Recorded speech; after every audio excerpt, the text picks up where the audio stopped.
You know, this movie turned out pretty much exactly the way I thought it would, and I'm still upset. What the hell, man? What the hell? My name is Brandon Keith Avery, and this is just my opinion.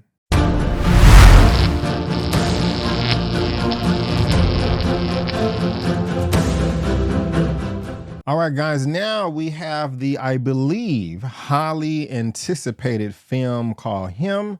It is the latest horror film that is hitting our theaters, coming in at 1 hour and 36 minutes. It is rated R, described as body horror, psychological horror, horror, and sport. I don't think I've ever seen or heard of a horror sports movie before. This is being directed by Mr. Justin Tipping. That is right, everyone. This is not being directed by Mr. Jordan Peele. A lot of people think that. It is produced by Jordan Peele with his production company, Monkeypaw Productions, I believe, or Monkeypaw Studios. Either they organized the film and or paid for it, but he did not write this movie or he directed. Again, this is directed by Justin Tipping. And if we scroll down and look at his filmography, he did Joe vs. Curl, 5 episodes in 2022, Flatbush Misdemeanors, Run the World, 20s Dare Me, an episode of Dear White People, and a couple of The Shy. If you have seen any of his past work and are a fan of Mr. Justin Tipping, please let me know down in the comment section below. So when it comes to my expectations for this film, they were very low. I'm not typically a horror guy, to be honest with you. Some of you know that, some of you don't. I can pretty much do all of the slasher films. When it comes to demon possessions, it's kind of like a flip of a coin.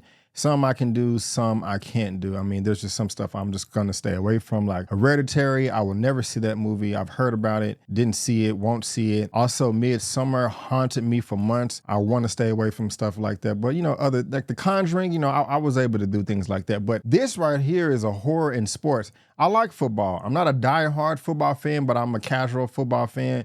Cowboys to the day I die. But then when you're mixing that with horror, and then you have all of these satanic themes in the trailers with nothing but blood, I was like, you know what? I just don't know. Now, again, this is being produced by Jordan Peele, who I am a fan of, and I'm also a big fan of Marlon Wayans. Well, I don't want to say a big fan, but I'm a casual fan of Marlon Wayans, and I really do want him to win. Even though I don't like all of his projects, you know, I'm still rooting for the guy and always will provide constructive criticism. You know, most of the time I'm seeing him in comedic, silly roles. He can act. He has done drama before, and he knocked it out of the park in the past when those opportunities presented themselves. And so I just felt like maybe we can get the same energy right here. However, with the marketing, with the promotion of this movie, of them pushing Jordan Peele's name so much over the director is a red flag. The fact that an early screening for this was Wednesday, a day and a half, a day or two before it's released to the general public,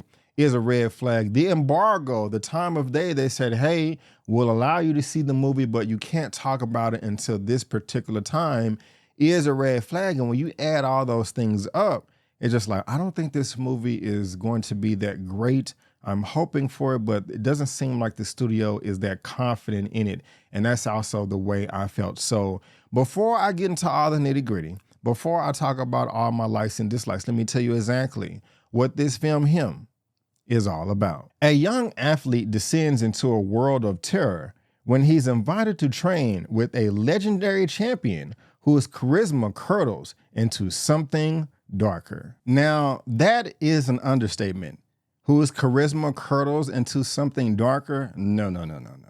This curdles, this transforms into a goddamn nightmare. And that's still saying it lightly. Guys, I did not like this movie at all. There were barely a few things that I did care about, and I'll talk about those in a second. But overall, this film royally sucked. This is one of the worst movies that I've seen this year. And every time I try to make a valiant attempt of making sense of it, I get a headache and it just becomes more stupid in my head. I get dumber the more I think about it. But before I go down this rabbit hole and this just turns into a rant, let me list a few things that I actually did like about this film.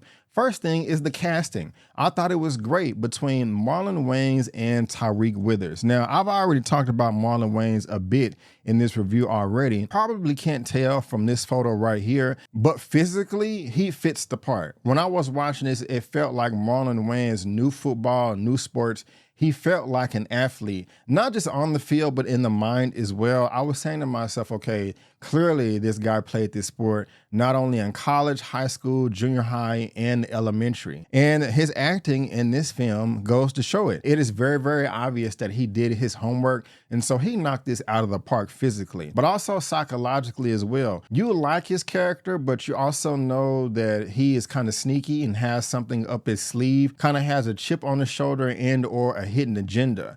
And you don't really blame him for it either. You kind of just chalk it up to him as maybe he had a rough childhood or a hard upbringing, but it's just something about the guy that you like and you respect, but you still have to kind of keep your guard up. You know, you just can't come in open arms thinking that everything is going to be sunshine and rainbows. And so that mysterious nature to his character was just something that I really did appreciate. And that's the exact same thing with Tyriq Withers. He was in I Know What You Did Last Summer. He seems so familiar, but perfect casting. His name in this film is Cameron Cade, and he is the protege. He is coming up to possibly take the place of Isaiah White. That's the gentleman that Mr. Marlon Wayans is playing. I love this role as well. Physically is there, mindset. Seems like he has a good control of zoning out all the noise and the drama online and just kind of focus with his head on straight. Very, very humble and just don't really care about all the fame. Just wants to be, you know, a great football star. I love that about his character too. And besides the casting that's great between the both of them, Marlon Wayans' acting is great. He is the best part of this film, but this is one of the better serious performances that I've seen from Marlon Wayans. You know, and he did have me at the edge of my seat a time or two, just not knowing what was going on in his head because his performance was just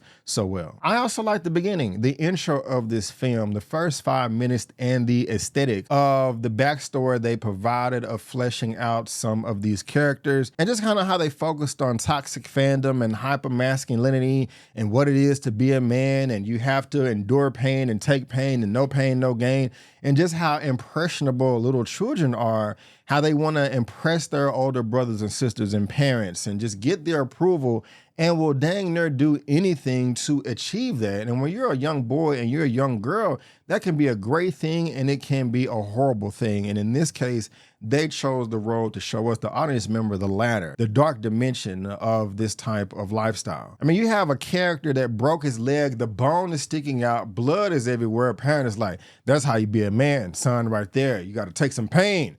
You don't take no pain, you're not a man. How do you think a little boy or a little girl is gonna take that? That is polluting their mind in the worst way possible. That is very realistic in the world today. That does happen, unfortunately. And so I like that reflection on life that they did showcase, especially in the intro of this film. And the last thing that I liked about this film is visually, there were certain shots that were very, very appealing. They would show the tough collisions between characters with their past, with them tackling each other, helmet to helmet, their skulls, their heads colliding, but it would switch over to some type of black and white X-ray photo type of image, and that was very, very effective as well. Kind of like if you're familiar with Mortal Kombat, when they're showing some of the finish moves, how they'll kind of switch over and show the bones break and just how brutal and destructive the attack is. That's how they would do with some of the characters, some of the football players when they were colliding in practice and boot camp, when they're on the field. And that really did grind my gears, but in a good way, you know. And if I want some type of intensity from a film, given the subject matter, this is a great way to illustrate it. So I got to give credit there too. So like I said, guys, that is going to conclude everything that I liked about this film. Now let me transition to everything else that did not work in this movie. And yeah, it is everything else. It was trash, y'all. This movie made no sense. One word I can use to describe it was unnecessary. And the reason why is, first, if you have a goal, if you have an objective that you're trying to complete, you're trying to accomplish, the characters in this film chose the hardest path to cross that finish line, and it just makes no sense. Earlier in this video, I said the more that I try to make sense of it, to, you know, have some logic tied to it, I get a headache and it gets more frustrating. And that's true. It just doesn't add up. I don't understand where the writing was from. I don't understand the message that they were trying to convey in this film. It's just all over the place, tonally, plot-wise, story, character motivations. I can't make any sense of it. I'm not exaggerating, but at least 3 times while I was watching this, I just kind of gave up and plopped back in my chair and looked at the person on my left, was like, what the fuck are we watching? Like, what's going on right now? Because I don't know. And they would just be like, I don't know either. I'm trying to figure it out, while the person to my right was laughing because they felt the same way. Let's say, for instance, I have an appointment at 3 p.m. I have to make it from point A to point B by 3 p.m. Even be more specific, let's just say Central Standard Time, CST, because that's my time zone. Logically, all I have to do is get in the car and drive there, and my goal will be accomplished.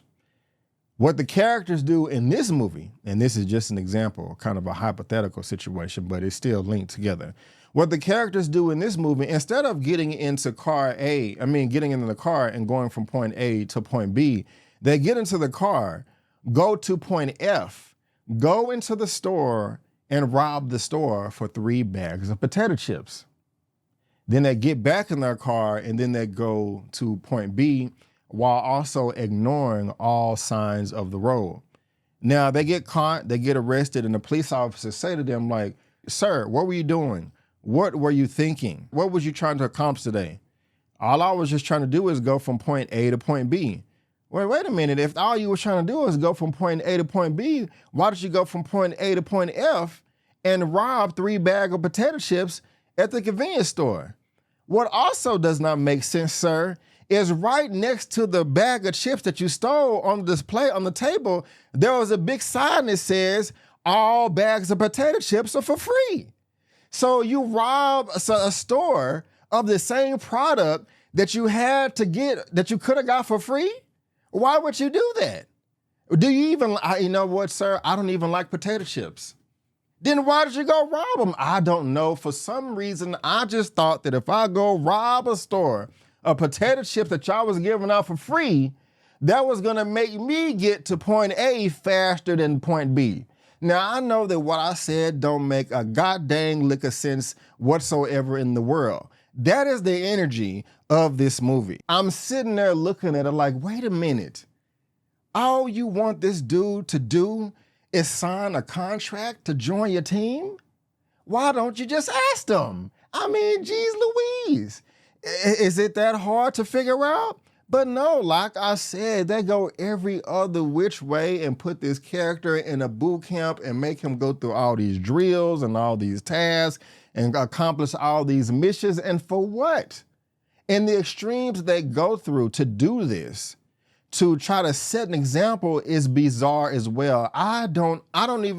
The supporting characters in this film don't make a lick of sense at all. I mean, they're just like a bunch of cucks. They just sacrifice their bodies for no reason at all. I mean, just signing up for brutality and pain.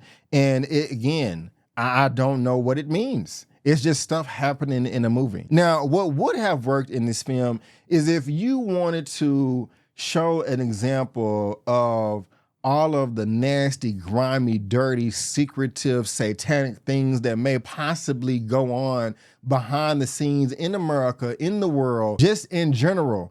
You could have done that, but this film failed at expressing that too. In this film, there were too many sequences where I couldn't tell if the main character, Cameron Cade, was dreaming or he was awake. If he was on drugs, if he was hallucinating, if this was a different reality. I just couldn't tell. I just didn't know. There are random characters that pop in and out everywhere with the most decorative costumes and makeup that you can imagine. They have random outbursts. They're jarring. You have some scenes where characters are trying to kill each other, but then 30 seconds later, you're finding out that they're joking, but you don't know if a character was trying to kill the other one or not, and it just kind of flips back and forth. I mean, it doesn't make any sense. I just don't know. The only thing that does make sense to me is that this film is possibly a dream, like seriously, an actual dream or a nightmare sequence that the director had himself one day in his life, and he's just trying to share that with the world. Because we've all had dreams before. They make no sense. When you wake up, you're like, oh my gosh, what the hell was that? What did that mean? What did this mean? That is crazy. How did this part of my life end up with these characters and they've never met before? This is insane. We've all been there before. And we've all had fever dreams as well. If you don't know what a fever dream is, look it up. But usually when you get sick and you have a fever, you normally have the same recurring dream like all your life. And in one scene, in one setting, there can be just drastic chaos, but 5 feet away be the most calming setting in the whole world. And things are constantly escalating and de-escalating at a nonstop rate until you actually wake up. It's one of the horrible, worst feelings imaginable. That was the description of some of the scenes in this movie, to where you have a group of 20, 25 characters. There's 5 over here in the corner doing the most insane, bizarre activities you can think of, while these 10 characters over here are looking upon them, scared, reacting normal, like, oh my gosh, what the hell is going on? But then all these other characters in the room are looking upon this as if nothing is going on. And I'm the audience member like, what the F is this? I don't get it. I don't understand. Again, unnecessary. You know, there was a lot of symbolism in this film. There was a lot of cultish, satanic, sect type stuff. I feel like I need to read my Bible. Blood everywhere, unnecessary blood, drugs, just